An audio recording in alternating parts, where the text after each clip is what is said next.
righty. Thank you for having me today. My name is Colin with RSP. It stands for Real Estate Specialist Program. And we're really a data company, first and foremost. We do targeted farming reports and just listed, just sold postcards to really help boost listings for agents. We've been doing it for over 20 years now. Actually, in the past 3 years alone, we've generated over $3 billion in listings for agents.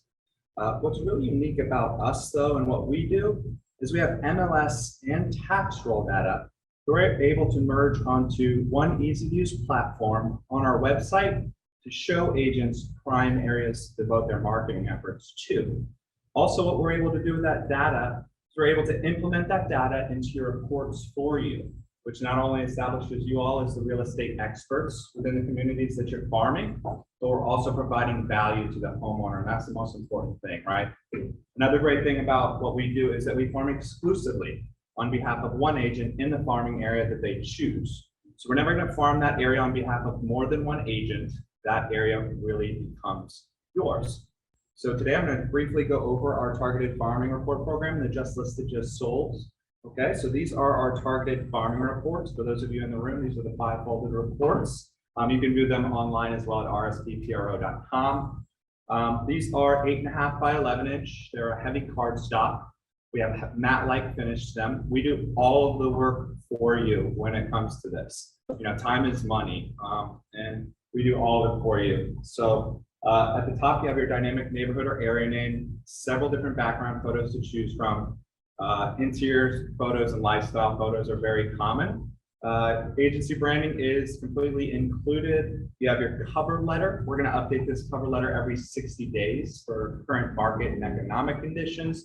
We highly recommend taking the time out to alter your cover letter the way that you want, especially if you're farming in an area that you live in. What better person to do business with than an agent that lives in that area, right? Over here, we have what's called a Geo-Specific Area Map. At the center of that map is the homeowner's property, surrounded by the sold properties in and around their area. Below that is a very important tool, okay? This is our Home Value Estimator real-time lead generation tool.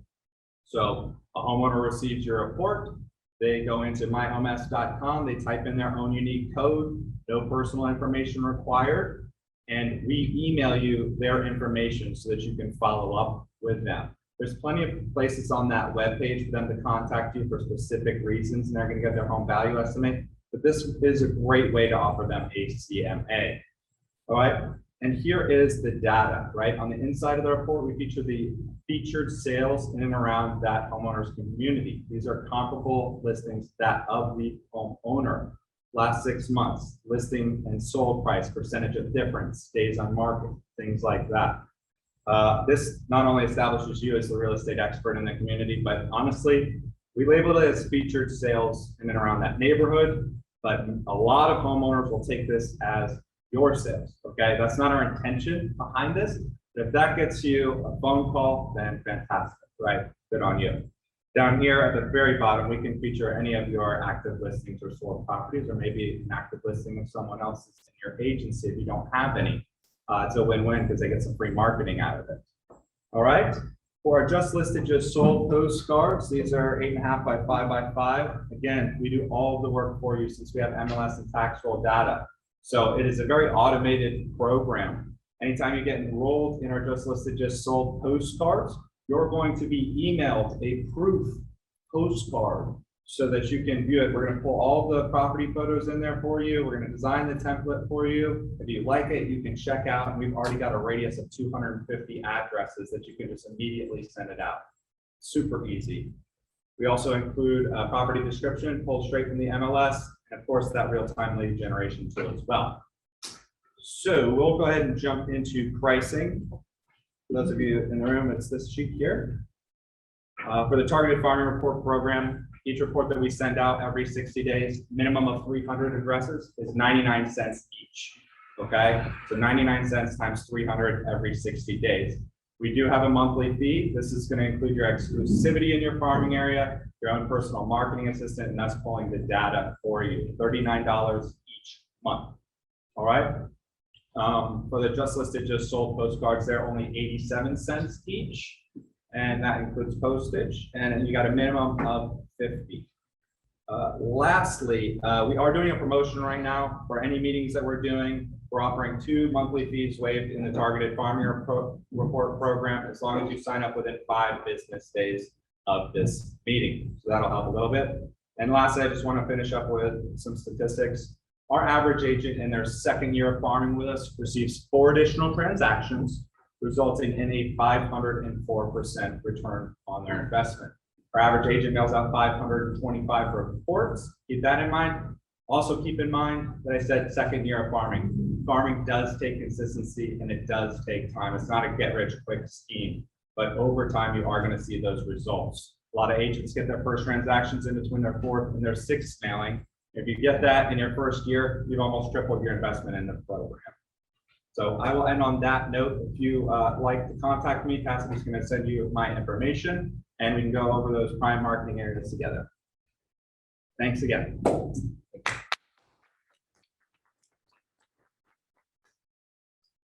Thank you. Hey everyone, my name is Susie South. I am with the Keller Williams in Lakewood Ranch, and I am the productivity coach. So I work with a lot of the newer agents. And I'm excited today because we do have 2 teams that are here, and they're going to just share their successes and some tips that they have had in creating these great teams. So let me introduce, and I'm going to go from my right. From ugly to beautiful. Yeah, those are your words. Yeah, Toni's at the end. Sorry. So Ray, born in Australia, educated in England and in Canada, Ray was fortunate to experience such a diverse upbringing. Ray began his real estate career in 1991, selling custom homes, and soon after transitioned into many facets of the industry, including real estate financing, international marketing, and executive management, bringing both a wealth of industry experience and a passion for developing powerful relationships. Ray creates solutions to position the team as the #1 provider of real estate services in the area. Our goal is to have all clients make the best information decisions based on their wants and needs. We accomplish this by providing up to the minute data, listening, and high standard systems for communication.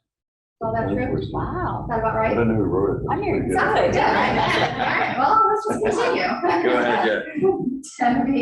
Debbie Turner began, similar names, by the way. Debbie began her real estate career in 2002 when she worked as a mortgage broker in Countrywide Home Loans. In 2015, she became a realtor and joined forces with her husband, this gentleman right here, and launched the Turner Real Estate Network. Since then, Debbie has worked with hundreds of buyers and sellers and is very passionate about helping families with their next chapter in life. With the help of her dedicated team and cutting-edge technology, Debbie is able to provide the kind of customer service experience that keeps her clients happy and loyal. In her free time, Debbie loves cooking for her family and friends, traveling, and physical fitness. Pretty accurate? All right, good. Well, we're going to continue. There you go. Next, we have David Zarghami, and he is with a master's degree in background in economics and education. It is no surprise that David Zarghami thrives on educating his clients and empowering them to build wealth through real estate ownership. He is also a leader and mentor to colleagues, staying abreast of current real estate trends and frequently collaborating through masterminds with top real estate professionals across the country. Having previously owned the largest independent real estate brokerage in Jacksonville, North Carolina, and now as CEO of the top producing real estate team and developing his team members, helping them to achieve their goals. His broad industry background, from real estate investments to new home construction, brings both an analytical skill set and a unique insight to the real estate buying and selling process, enabling him to carefully navigate clients through all aspects of complex real estate transactions. Perhaps David's greatest strength is his compassion and ability to genuinely connect with others, which likely drives from his strong family values as a father of 2. Family children to Luca and Avery, and husband to his best friend and business partner, sitting right next to him, just Toni. Okay,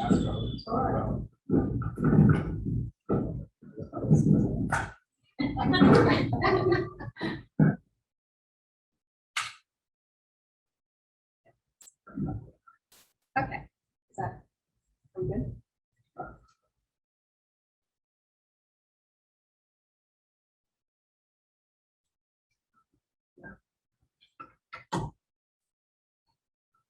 Toni, Toni, with a background in education, a passion for people, and a tenacious drive, Toni brings a unique blend of experience and part to her work.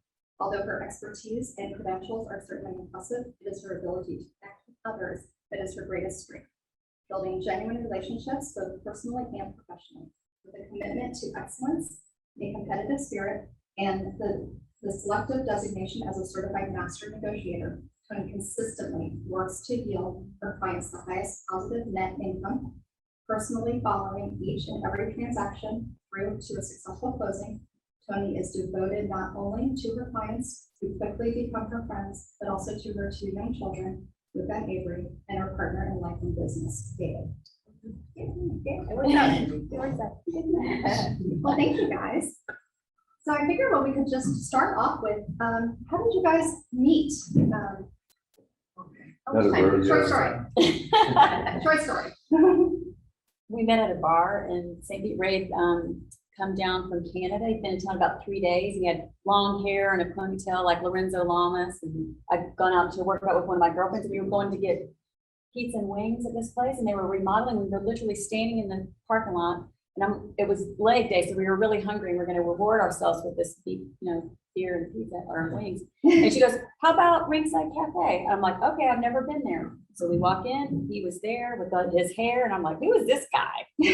And those two started telling jokes, so we started going in every Wednesday, and the rest is history. I was working. And was Yes. that before or after real estate? Way before. Way before. Yes. Yeah. Well, now we got to hear the two. Yeah, David and I were working for a tutoring company, and David lived in California and I lived in Buffalo, New York. So you literally can't get any farther apart from each other. And the corporate headquarters was in New Jersey, this little town in New Jersey, and they sent us there for a training. And I met him on a Monday morning. By Friday night, we were head over heels in love with each other and got engaged a month later and married 10 months after that. So it was an absolute love at first sight story. I made the first 10 moves. I had to kind of, here we are 15 years later. So yeah, we met at a training, a corporate training. So you got caught up in Toni's closing techniques. Yes. Negotiating. She doesn't let up easily when she makes it. That's true. Well, if you were to jump forward, and we can start with you, Toni. Sure. If you can jump forward, what does your business look like today? Oh gosh, it is a fascinating time to be in real estate. Are you asking like the size of our team or where we're at or all of the above? Just a big picture of what your team looks like. Yeah, so I started in real estate 13 years ago and it was just David and I, and fast forward to today and we run a team of, I think there's 20 members. 19. So we run a mega team inside of a Keller Williams office, and we'll do about 225 transactions this year. Our goal for next year is 400. We moved here to be near my mom and dad about 8 years ago, literally knowing two people, like my mom and my dad. They were our second clients in town, because you got to work your sphere. And so fast forward, we learned how to be married and in business together, and fast forward to our team today, which our goal is to continue to grow that. We've learned a lot, made a ton of mistakes, but that's our team right now. Yeah, it's a mix of salespeople and operations roles. How many salespeople do you have? So 10 agents, 10 really, agents. I don't want to correct you, but we're Oh, please do. 15 right now. Okay, so see, 10 David does the numbers. 10 agents and then full-time, 5 full-time operations. And how about for you guys? Yeah, kind of a similar story, not quite as big as what they are. We kind of expanded out. We had probably 12 agents at one point, 2 at one. And recently we sort of scaled it back just a little bit to find a sweeter spot. So we're 8 agents right now. One rock star support person along with every cell phone on site. So when it comes to the size of the team and where you are today, you could think of like a couple of things that were big jump forwards. Is there anything that kind of like made the transition from being to the team that you are? Well, the support is leverage. So we started when we first started. It wasn't husband and wife. I hired administrative we call them operations managers right from the get-go. So we had zero production, but I just looked at it like a business, not necessarily like a realtor, but I just put the lens on, like, I own a business, what would I do to start this business? So I had a year's worth of, now ours is a little different because we're coming into something where our kids are just about to go into college. You know, our lifestyle was probably as expensive as what it was gonna get, and now we decided, we're gonna start this new venture. And so, but I looked at it as a business, so I'd say the leverage with, and it sounds like, you know, they have an amazing support team. The support thing is the difference between the levels. What does the support person do? Maybe we can go over to. Yeah, and if I may just back up to your last question. So for our journey, Toni and I had 5 years in real estate in North Carolina before we moved here. And we joked that it was 5 first years in real estate, you know, kind of stacked up back to back to back. Meaning we weren't system minded. We weren't thinking about this team concept. We were just, she sold houses and I sold houses. And at one point she had an assistant and I had an assistant, and just we shared, you know, neighboring offices. And what are you doing today? Okay, here's what I'm doing today.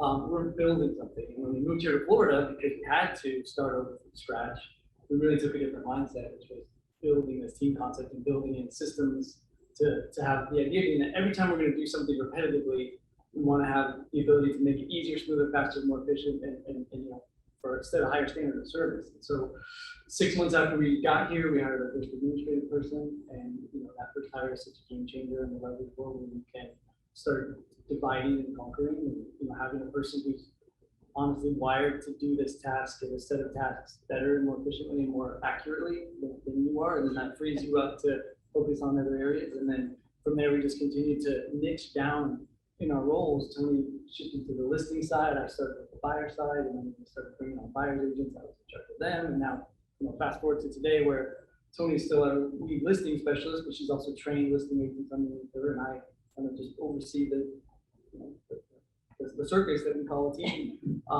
And that's just, it's just natural progression, right? But we've grown really big. We've been up to 24, I think, at one point, and it was such a nightmare. It was so painful to have to write, like you mentioned, kind of calibrating. Hopefully yours wasn't nearly as painful as ours, but at one point we got caught up in just big fast, you know, and you know, we're talking about humans here and people with families to feed and that sort of thing. And I think I counted at one point I had like 17 children in Sarasota that were dependent on our business for, you know, their parents' income. You know, and it's like that's a significant, you know, weight to bear. Yeah. I mean, it can work both ways, right? It can work for you in the direction. But anyway, we calibrated that. Don't get excited just about going for saying numbers. You know, be thoughtful and purposeful around who do you need, what makes sense, and is it going to, you know, at the right time for your business for that growth. So that's been basically our journey. And then I'm sorry, you asked a follow-up question. Did it? Yeah. Yeah. Actually, you answered the first 2 pages, okay. Thanks, Evan.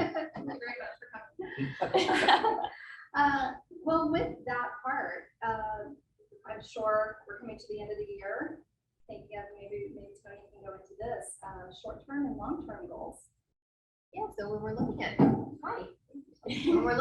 what our team looks like next year, we have an organizational chart. And we have some empty seats on our bus, right? And we know growing who needs to fill that. A number of them are agents to reach our unit and our production goal. A number of them are operations team. There's some marketing in there. So it was important for us. We were joking. We did our team advance a couple weeks ago where we took our whole team and talked about next year. And our first advance was David and I in a conference room at Dunlap and Moran. And it lasted like 15 minutes because we got a huge fight with each other. Because we're like, we need a business plan next year, but we didn't know what to talk about or who to think about. And so one of the things that we figured out is we have an organizational chart for 2022 and 2023 and 2025, just figuring out what that looks like and then looking for talent along the way. And we found that it's really important to have a bench of talent as well.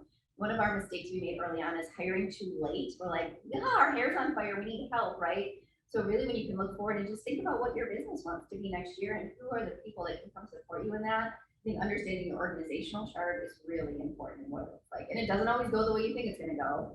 You know, sometimes people show it in your life and in your business you didn't know you needed or were ready for, and then you make a space for them because they're immensely talented, right? And so, yeah, so we look at our org chart almost every week, see where we're at and we need. Great. Want to talk about yours a little bit, short-term, long-term? long-term Yeah, goals? I'd say, yeah, we have an org chart. Our thing is, you know, just through COVID and everything last year, and we had a 5,000 square foot office downtown that we closed and brought it into our home office now, and repurposed those funds for leads and marketing and the builder association that we're with to sponsor events and network. And so we consolidated that a little bit. So I'd say the short term and long term for us is we just want to have more fun. Our kids are out of the house, and what we found, and you guys too, you know, if some of you are considering working with your spouse or you're just kind of dipping your toe in now, especially if you're working from home, because you can just take your coffee and your slippers and walk into your home office, you can get burnt out really easy. So we wanted to incorporate more fun, more trips. That's the first thing we put on our calendar. And when we hire people, it's the first thing we tell them to do. What's important to you? Do you need to be home with your family every night to have dinner? Do you want to exercise every day? Because there's no excuse for people to be unhealthy in real estate. That is on you if you're not making time to exercise and do things for yourself. That's going to make you more productive and give you a longevity in this career, because it will chew you up. And especially if you're both doing it. If you're not working with a spouse, and your spouse may wonder, well, why are you up at your computer at 7 in the morning and you're gone all day, and then after dinner you're there till midnight?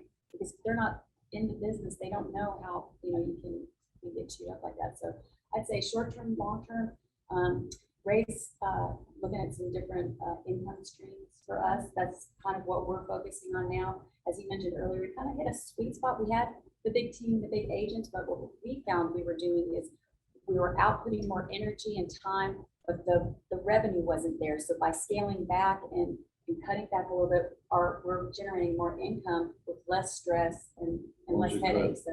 We should clarify the gross revenue is Yeah. there. Yeah. It's your profit margin. Well, Yeah. each year, you talk about year end, each Yeah. year, I'm actually the numbers You did the guy on an hour, so. So it is, how do I, you know, I'm looking at that P&L, what do we need to adjust? Like really, we adjusted 160,000 worth of fixed expenses off the table for this year. Pretty significant. So some of the mistakes you make as you're growing your team, you're growing really fast, is you get some bandwidth and you start spending a lot of that bandwidth. Let's try this, let's try that. And so we can talk about some of the mistakes.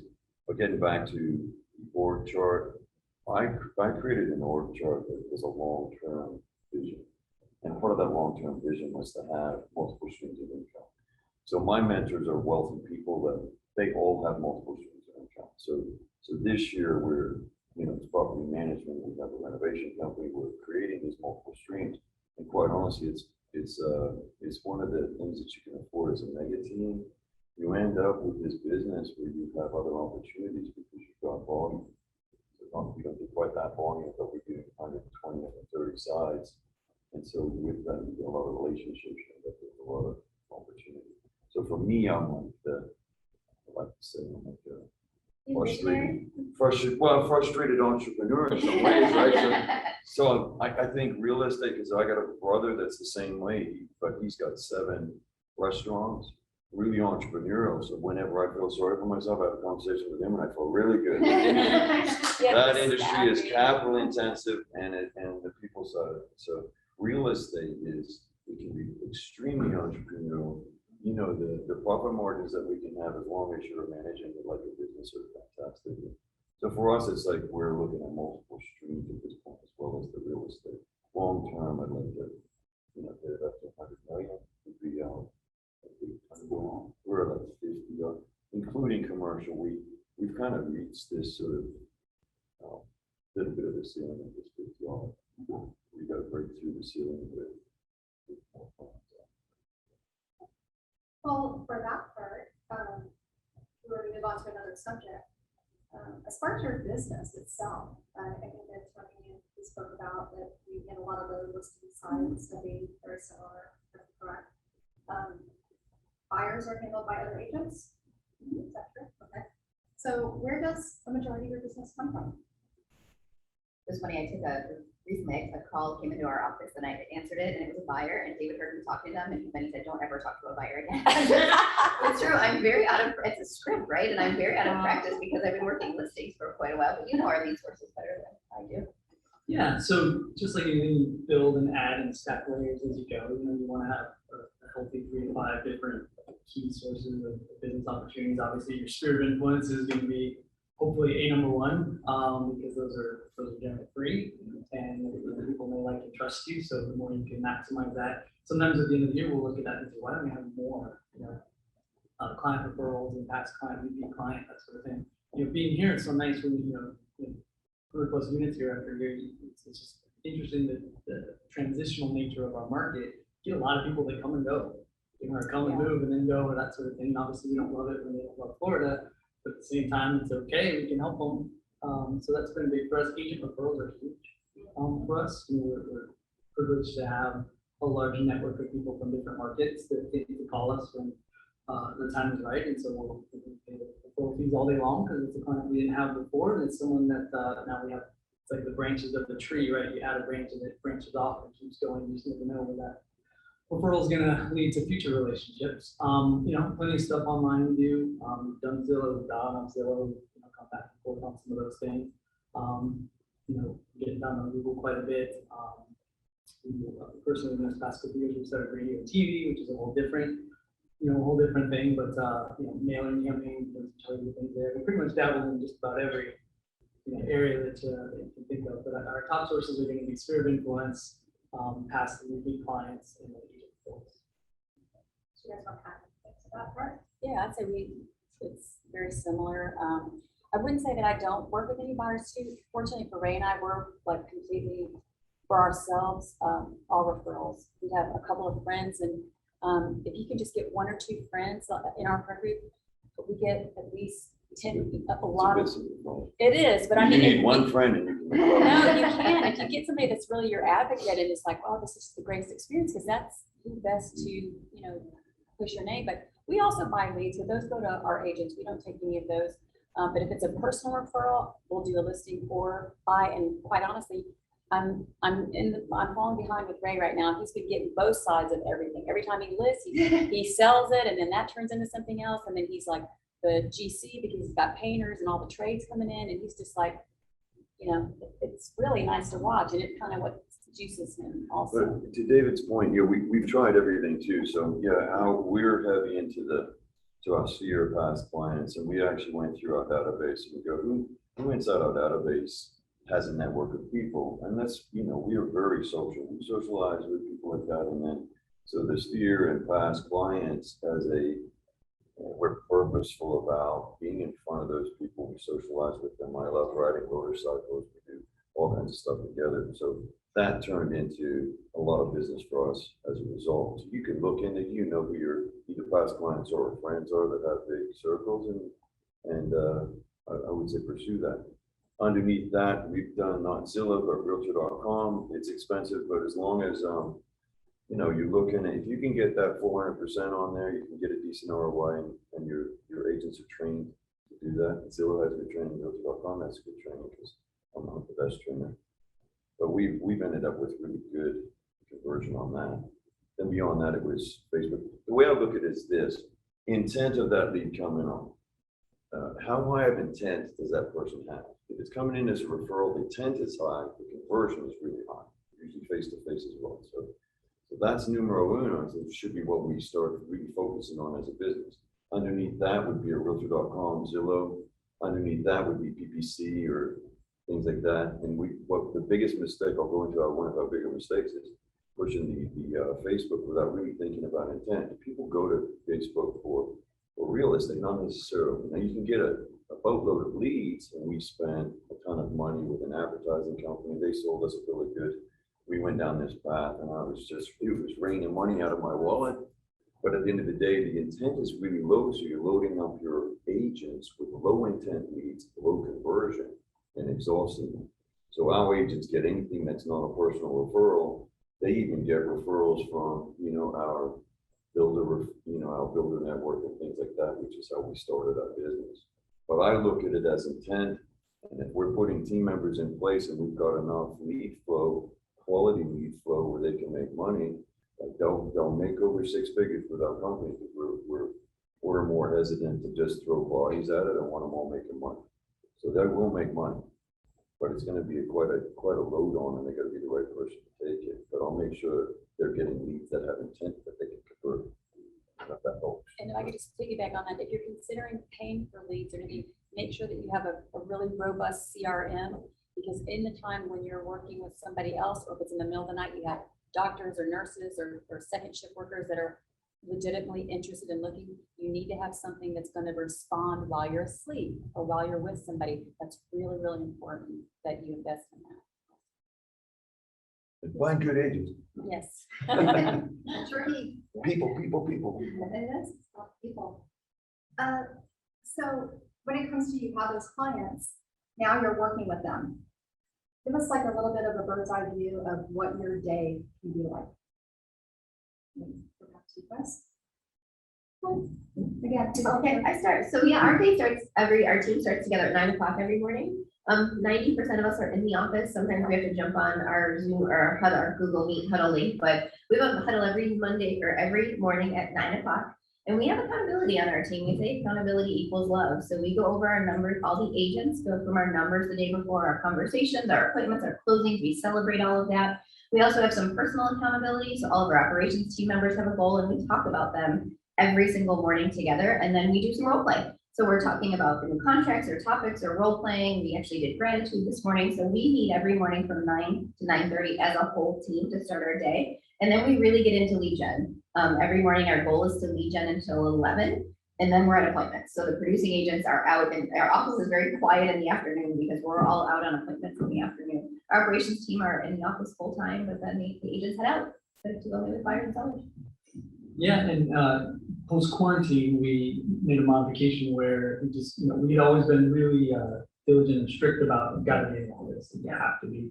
And then during quarantine, we had to make it work, just being remote, and we found there really wasn't a significant drop off in productivity, and our full-time team really seemed to like having the opportunity to just focus. So our little hybrid model now is Fridays, everyone's generally remote. Some people still go in, but it gives our operations team a chance to wear comfy pants and, just hammer down on things that need to get done. So that's been a nice culture. Thanks. Moving on to how you grow personally and professional development. If you were to think of like what kind of a percentage of time or how much time do you spend in growth and learning and in education mode?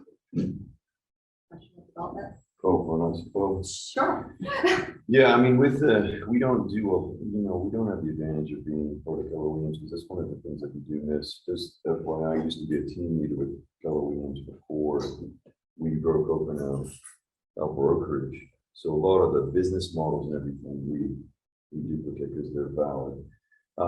That being said, we don't have that, and with COVID and the pandemic, we lean more into YouTube and some heroes. I have some heroes that are a little bit out of the box, to kick the door down, type of guy like Andy Priscilla. Great Yeah, really, yeah. Those kind of guys. So, I lean into their program sometimes. It could be even the fitness side of it, as well as the personal growth or business growth. We also, I'm not a patient guy, but I love leadership books and sales books and all of those things. So Headway, has anybody heard of Headway in the audience even? Headway does exactly what I used to do with books, is I'd go around and highlight the things that were most important to me in the book. Headway is like a Cliff Notes version, and it really highlights the meat and potatoes of the message. So right now I'm on my fourth headset of Think and Grow Rich by Napoleon Hill. This is one of those books that just about anybody I know that's successful is really embraced, and it's Yeah. but that's it, basic human principles are in there. So Headway for abbreviation, because I'm impatient, and then I like kick the door down type of stuff, and I'll buy into their programs. I've bought the sales program from Grant Cardone. Joshua Smith, who's out of Arizona, he actually has some good stuff too that's easier to attain. You guys want to add to what you guys do as part of Any professional reasons? development? Oh, no, I was just gonna say, the Headway is really nice because I like to get the information from a book, but I don't necessarily want to sit there and flip the pages, so you can read it if there's an audio. I also like Robin Sharma, Brene Brown. I mean, there's quite a few, but I'm more of a podcast kind of person, but it really is. And you think after you've read them all and heard them all in self-development, there's always just like one little gem that you can pull out of something. And it's nice because with the Headway, you can share a caption from the book that really resonated with you or that you felt like you wanted to share with your team. And then that's something, you can talk about later or we have vision boards in our bathroom and we look at those every day and there's an erase board so we can change that out or quotes or, the books or things that we want to do. Yeah, so I get really excited talking about personal growth because on this, journey, we started this, husband and wife real estate business. We wanted to, serve people, help people. We're teachers in our formal life, and love that opportunity to be so tied in with our clients throughout their transaction. But then along the way, it's really just become a personal growth journey, right? If you follow like John Maxwell and talks about the law of the lid, right? And organizations don't grow to the point at which the leaders are, the lid on the growth. And so in order to grow and expand, business grows to the extent that you do, you have to continually raise your lid, your ceiling of outcome possibility. And then I think we're talking about this spouse thing here. We're on this growth journey as partners, right? Business partners in life. Toni's not the same person she was when we got married 16 years ago. So I hope I'm not, right? And yet we're growing in a way that, I think enables us to enhance the relationship and grow closer and deeper. It doesn't mean it's anywhere close to perfect, but overall the trajectory is really good. When we got in the quarantine time, it was scary, right? We didn't know what was going to happen, and we were leading our team. We were leading a team through some fear and uncertainty about what was going on in the world, and so we said, what can we do to just control today? Like, what's something we can own today? And so we started this tradition on our team where we have just a personal goal for the week. It could be I'm going to walk X miles. I'm going to drink X glasses of water. I'm going to just do something that we just started that event just to say like something I need to push myself on that I can completely control the outcome of and make it happen and I feel good about it and move forward. We've kept that tradition this whole time. And so like Toni said, every single morning, every single person on their team is reporting out on their, a personal developmental goal. And sometimes they're fitness related, sometimes they're reading, spirituality, relationship, time with kids, whatever that happens to be. But I love that, I say that to the team, like real estate is just the vehicle. Right? We chose it for a reason. We could have chosen any other vehicle. We chose it because we want to help people and guide people through this significant transaction. But at the end of the day, it's just a vehicle for growth. And it's allow us to make an impact in the world. But in order to do that, we got to be able to first have this be solid, have our team, growing in their ability to influence others. And so we're huge on personal growth. We have a coach. We've had a coach for years. Go to all kinds of masterminds, conferences, seminars. We went this year, visiting huge teams that just blow our mind out of the water, and finding out what they're doing and what's successful. And we always come back with big new ideas. With our leadership team, we started a program called EOS this year, which is based on the book Traction. And that's a weekly 90-minute meeting and then quarterly offsite sessions. It's been like all in on leadership and systematizing our operations side, and that's just been huge for us. And then of course leading people to the team, just want to model that behavior. And we're just constantly looking to grow. Like we're never satisfied with, okay, like we arrived and now we just keep doing the thing we did. Right? That's not okay for us. And so the constant never-ending improvement mindset that we seek to model and certainly embody, because it really starts with, it's only going to go as far as we can grow ourselves. We have a question from the audience. Raymond, since you was involved in mentors, how would you recommend finding good mentors for all the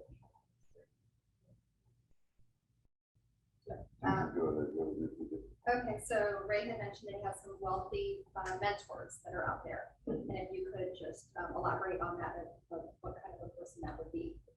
Yeah, I think if you're in a bigger organization, we don't have the luxury of being in a big organization. I'd say, like I mentioned before, it's one of the things I miss. As David was mentioning, it could be within the organization where you've got somebody that you can duplicate excellence, because usually, even David and Toni have multiple streams of income right now. They've got their main team, they've got their office. So you can find it within the organization yourself. We knock about, I'm fortunate because my brother is a massively wealthy guy, and he's got friends that are even further beyond that. So we can sit around drinking. It's guy talk. We don't talk about nails and hair. We talk about making money. But they, so I'm fortunate in that, it's almost within the family circle in my case. When it's not though, it's other brokers, it's other people, it's builders. Inside real estate, It outside real it estate. can be inside, outside, it doesn't matter because business is business. Yeah, the You inspiration. do, you know, like the things that David's talking about too, is putting systems in place, whether it be a builder or a restaurateur. It's all read books on restaurateurs because they're putting systems in place and they're doing those things. So for me, it is though, duplicating excellence is, you know, you're around that thought process and you're listening to it. You start, that's transforming. It's transforming me because I start thinking bigger. I'm going, wow, you know, I'm not even thinking straight because these guys are, it's Bigger picture. much bigger picture. Like there are no storms. I'll give you one example for that question. One of my brother's buddies, he's just a regular guy. He just bought an Intra-West village as ski village. And normally you have to be a conglomerate to buy something like that. So it's worth about $200 million. He parlayed the first side. And here's the kicker. He's sitting down talking about it. He says, I did the first half of the village with 5% down. I'm going, what? You don't think like these guys think different. So when you start embracing anything is possible, now they've got some wherewithal where they've got these strings of multiple strings of some of the bid, but it's the way they think too. Anything is possible. I want to own that. I want my legacy to look like that. And they go about starting putting plans in place. So it is the thought, it is how they think is differently and having exposure to that, or it's a $200 million team, or it's a $300 million, $400 million team. They're thinking differently and they can help you avoid those future mistakes. Duplicating that excellence helps you grow. Can I add to that? The biggest thing is just to ask. So Gary Keller and Jay Papasan wrote The Millionaire Real Estate Agent, #1 thing, like #1 bestseller book. I emailed Jay Papasan and said, hey, would you want to come and like Zoom into our team meeting? And he wrote back, sure, when?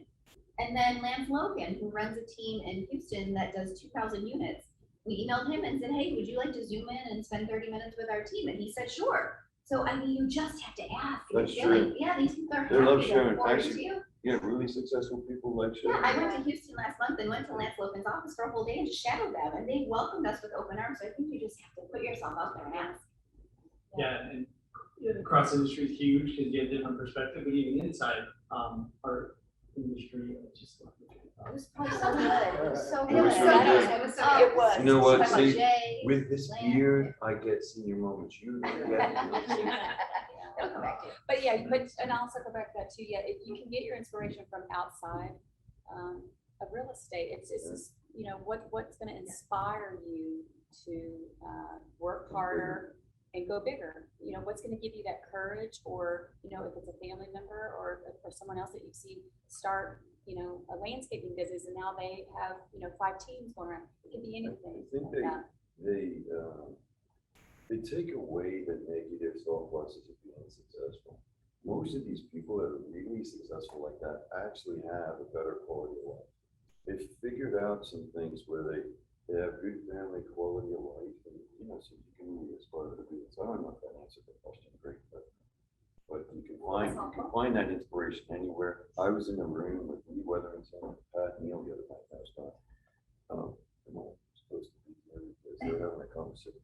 Is it okay that I'm here? But at the same time, you know, because you've networked to a point where yes, you're okay to be there. Well, we really just had to ask the 4 of you to come and share. So this is a great example. Well, I love that story. And I read a quote that just resonated with me. It's like, no one can make you feel inferior without your consent. Yeah, correct, yeah. Without your consent. So that's awesome. Of course you were destined to be in that room. I remember my talk, and it was, yes, great to go across industry, great to get outside of your town, you know, and get different perspectives. But whoever asked that question, they probably live in Sarasota, and there is such a wealth of knowledge just in our community here. You know, I don't know what the stats are. I've heard before about the number of retired CEOs that, you know, are here just hanging out. There's mentors hanging off the trees. But in our, You just ask. yeah, within our industry though, it's really like, there's a lot of really, really helpful people. Yeah. Really wanting to share and mastermind. We need to adjust the mic. Right. The mic closer when you speak. Nobody probably ever think you're very quiet. And I thought I had the That is radio a true voice, or I had a radio voice. but I don't know. And one more thing, that whoever asked that question too, one of the people that Ray really watches is the agency out in California. You can make a note of that. They're good to watch and see the way they're doing marketing and their philosophies and stuff. Well, that leverages us next to our conversation really about marketing. So thank you for that. When it comes to social media, it's in our lives. It's what we do a lot of. And how do you incorporate that into your real estate business, and what channels are you using with great success? Yeah. How about we go back to Toni? My answer's not well.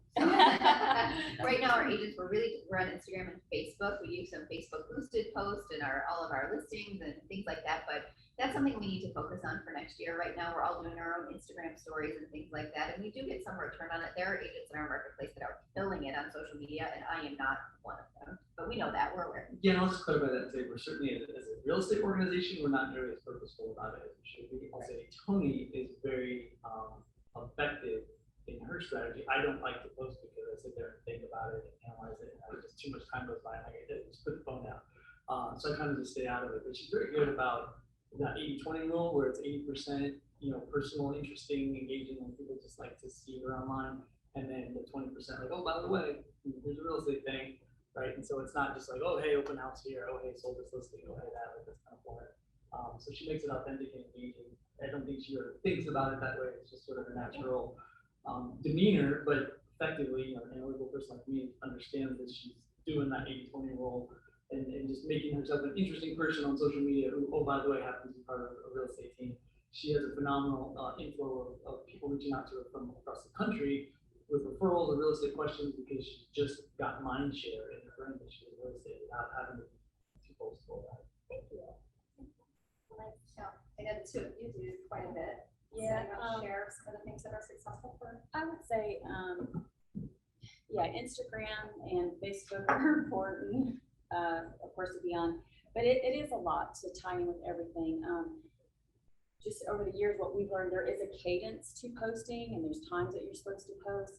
One of the tools that we use effectively for us as a small group, and you can certainly do it with just a husband and wife and an operations manager, is Agora Pulse. And what that does is that ties in LinkedIn, Twitter, Facebook, and Instagram. And what you can do is months in advance, you can create posts, hashtags, and all of those things, so that those goes out simultaneously. That's a really nice tool. It's about $99 a month. We get 2 users, so that could be yourself and your operations manager. Sales and marketing. I mean, if you can find your way onto a sales and marketing committee outside of your own team, like we're raised the chairperson for the sales and marketing committee for the local builders association, and so I help them with that. That gives you a forward look into 2022, where you're showing other people that you know how to sell and market things. And so, of course, you're going to be able to do that with homes as well. So it just kind of gets you in front of a different group of people, and it shows your abilities in those areas. So definitely we can do a little bit better with that. Our daughter was spearheading that for us at our own company, but she moved to New York to do her own thing in her career, what she's meant to do. So we've definitely fallen behind, and we're going to have to pick that back up. Yeah, we hired a company out of Toronto called King Street Media. So we went hardcore into social media. Debbie was spearheading that, and people really like to watch Debbie on social media. So social media ended up being a fantastic branding tool, to the point where national brands wanted to use our local platform or partner with us. It's pretty real. Like our house wanted to, the furniture store that's nationwide, even builders as big as Lennar. So, it's a platform for branding. I think just keep that in mind. It's pretty really inexpensive compared with any other platforms. Do it. Agora Pulse will help you organize, the little stuff that you're going to have your things doing, and all those things go out on the time. And then the other stuff doesn't need to be. People want to see people, and they want to see something a bit more personal. Now, real estate's boring. Yeah, you just don't want to have the post be only about real estate. You got to keep it lighter, or you get no interest. So we were getting interest because Debbie's interesting. Thanks, Dave. I agree with that. How about reviews online? How do you go after reviews? with a gun. We tracked I them went- down, and when you I not gonna went- get out of this bar unless you give me No, one right no, now. If you look on this Zarghami's website, they've done a fantastic Oh, job yeah, with you that. guys So are you killing need it. to What speak you, to how do that. you lure them in? I don't Two know. guns.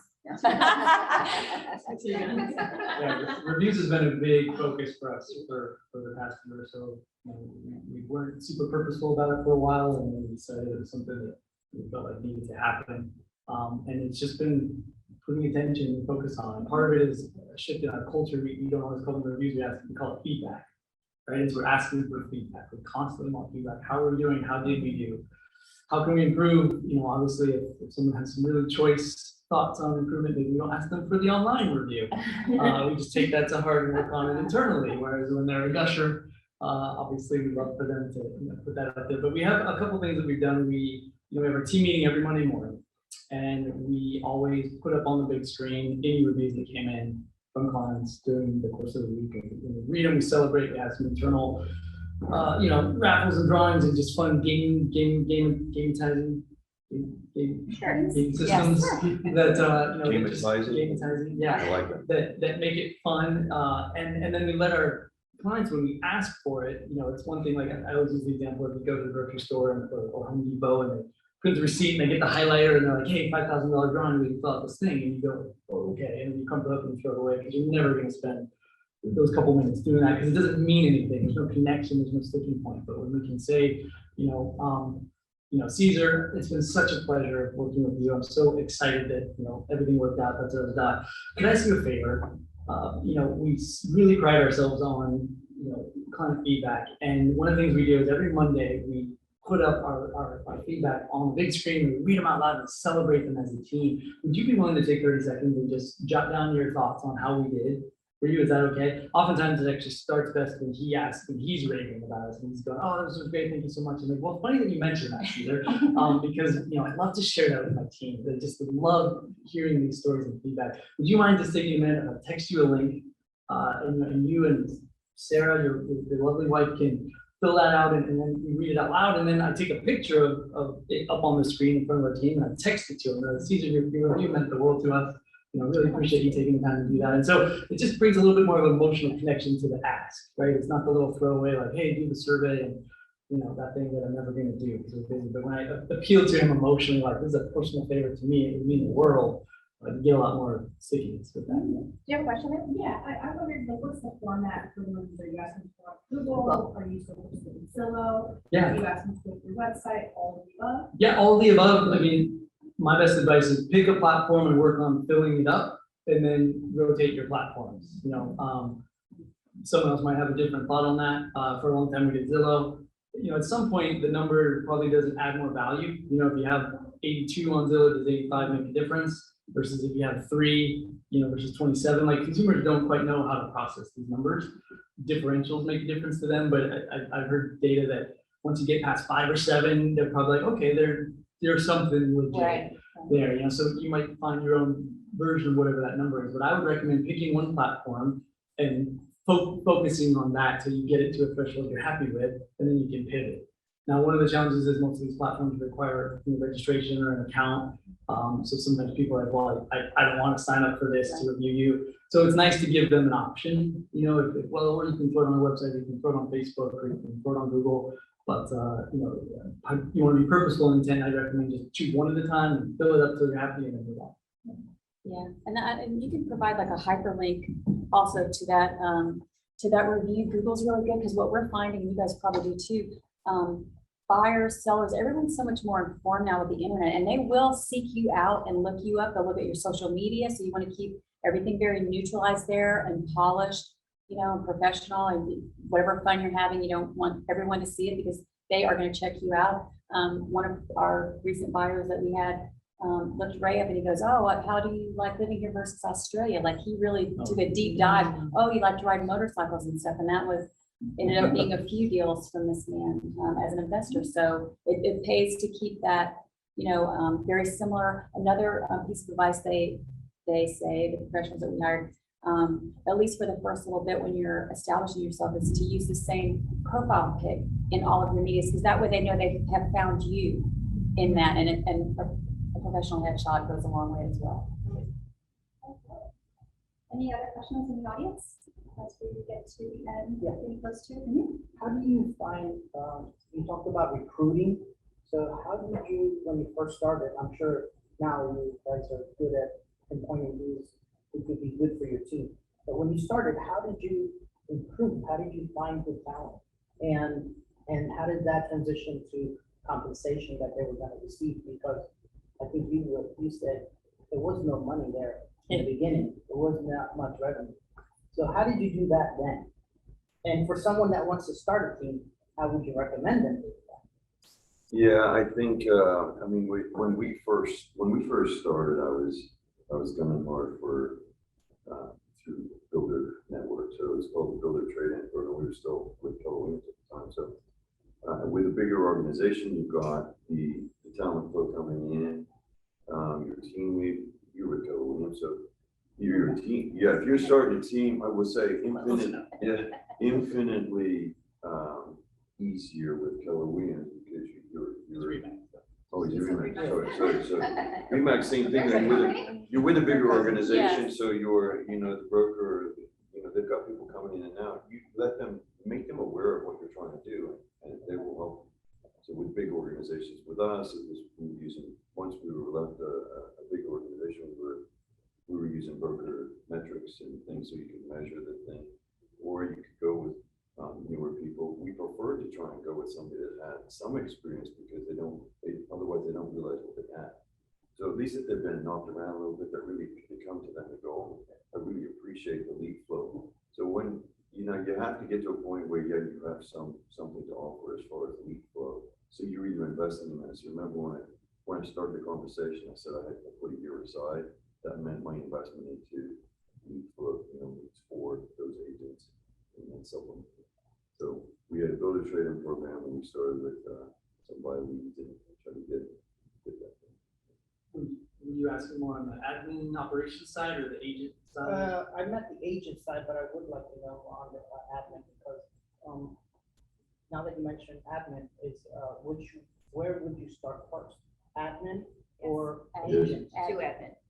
Yes. Yeah, so very, couldn't be more clear on Yeah. that one. To bring on a salesperson, an agent person into your organization, you have to have a strong value proposition, right? And a lot of it's very common that people say, hey, you're an agent, I'm an agent, I'm maybe a little more experienced than you, so come be on my team and I'll give you some leads and that sort of thing. But it's a little bit backwards, right? Part of the value proposition to bring an agent into your team, your sales organization, is they get to focus on the thing that they do best, which in theory is, you know, going and building relationships and converting, right? And in theory, you should have someone on your organization who's the checklist taskmaster, you know, who's wired that way because they don't sleep well at night if there's a loose end out there, right? And they're going to get it done and do it better so that the crazy agents out there, all the crazy agents who are typically, you know, drivers and high DI personalities, we just want to go meet people and talk and build relationships, and we're not necessarily wired, as a general rule, to be the best at, like, I'll speak for my wife, she's definitely not that, but she will crush it in the relationship building part of it. And so the magic happens when you provide the yin to her yang, right, which is an operations person. For us, the first one that we brought in when we came here was a former agent who had, you know, in our interview, she sat down, she popped this file on the desk this thick, and she said, I came from this global banker organization and I was a sales agent, but I built out the file system with the checklist for their office, and I started using that, and I trained other people on how to do that. And, you know, I'm in a different phase of my life, and I don't want to be on call nights and weekends. I just want to, you know, come in and do my day job and clock out and be done. And I said, perfect, that's exactly what we need. And we brought that person in. It was new for us, it was a little scary.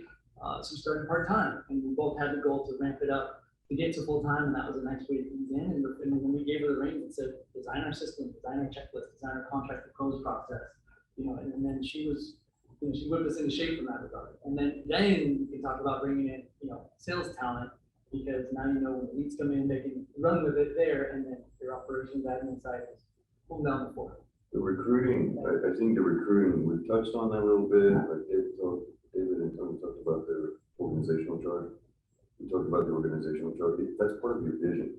So when you're recruiting, if you have a really strong vision, your team is buying into that vision. So here's what the future looks like. I've got this future mapped out. It could be 5 years out, but this is what I want it to look like, and that's part of the recruiting as well. Which if you start with the support first as part of your value, it's absolutely integral in our value proposition. We're offering that leverage so we can get you out of the gate quicker. So whether it be you're going to have your own way to create prospect, to create leads. And there's no one way to do things. We started one way that nobody had really explored that much in the beginning. You're going to find your own way to start making it rain and then get your home. I can't. We could have a panel of 100 different couples up here, and there'd be 100 different ways that they would focus on. So look inside yourself. We double down on our strengths. Debbie and I are entirely different people. So I'm a really hard driver, and I like kicking the doors and stuff like that. Debbie's a little softer. And so in that though, you find out who you are, what kind of lead and what kind of prospecting works best for you to start off with, because you're the rainmaker. Then start making it rain, but you need that support, and it's really going to help you get out of the gate too. Is building this team. So the administrator, know yourself, know what your natural talents are, double down on those natural talents, and you can start building your team out around what you're not good at, which is a big risk for me. It is, and a really important piece of information too, because I know we saw this when you were at Keller's big office. There was an agent there who was in desperate need of an admin, and he was a great agent, very busy, successful. He hired an administrator, but didn't have time to train her. So she was no more in the door than she was out the door, because he was wanting our admin to train her. So you have to kind of, as a vision, put out, what that role is going to be, what you're going to want them to do, a very like roles and responsibilities, and then when are you going to make time to train that person if you're busy during the day? So it's kind of a big undertaking, that very first step. But if you can hire that first person right, like it sounds like you guys did too. We couldn't do anything without our operations manager, but having that first position, doing it right, will make you a success all the way through. They're going to help you. They're going to help you recruit your agents. They're going to help you grow and help the next admin, and they're going to train everyone. They're going to be like your right arm, so to speak. Don't make it daunting. I mean, we can duplicate that with excellence. What should your initial support look like? What should they be doing and everything? You can get it mapped out. All that information. I mean, you can ask us, you could ask different people. So it's not overwhelming in the beginning. Just duplicate somebody's plan. Here's what we do. Here's what it looks like. Yeah. It doesn't have to be so daunting, because believe me, if we weren't duplicating somebody else's plan, I'd still be absolutely nowhere. Yeah, Indeed is a good source for administrators too. Yeah. Well, we are at the end of. No, thank you. We can talk after.